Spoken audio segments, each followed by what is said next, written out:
ආයිබෝවන් මාහට විශාල වශයෙන් ප්‍රශ්න රාශියක් ඔබ තමුන්නාන්සලාට ගෙන් ඉදිරිපත් වුණා. මම නමුත් එයින් සුවිශේෂ වූ ප්‍රශ්නයක් සඳහා අද දින පිළිතුරු ලබා දීමට බලාපොරොත්තු වුණා. දරු ගැබක් පිළිබඳව තම කන වැටුණු වෙලේ සිට නොකල යුත්තේ කුමක්ද යන්න අප සමාජයේ බොහෝ දෙනෙක් නොදන්නා කාරණයක් බැවිනි. එය කුමක්ද කියවොත් තම නිවස තුල කුස පිළිසිඳගත්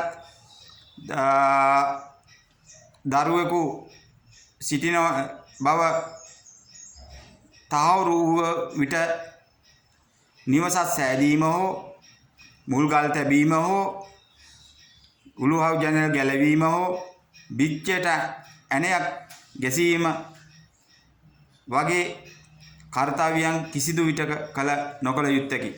සමහරු මගෙන් අසා සිටියා එය බලපාන්නේ මාස 5ක් ඉක්ම වූ විටද කියලා.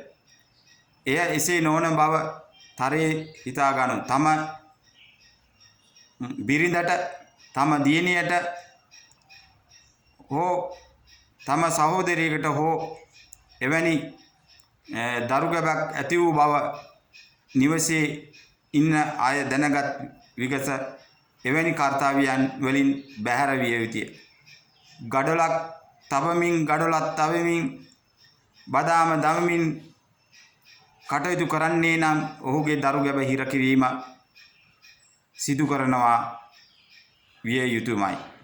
එමෙන්ම තමන් විසින් හෝ අනුන් විසින් හෝ බිච්චය තුල ඇන ගසමින් කැලෙන්ඩර් එල්ලීම, රූප එල්ලීම, මොනවා හරි ඡායාරූපයකට ඇණයක් ගසනවා නම් එය දරු ගැබට කරන හානියකි. එය මවට කරන හානියකි. ඔහු දරු ප්‍රසූතිය ලබන දිනය ලන්වත්ම ඔහුගේ දරු ගැබ හිර වී අවසන් වේ. එයින් දරුවා මෙලොව බිහිවීම නොව පරලොව යාමට උපකාරී වනු ඇත.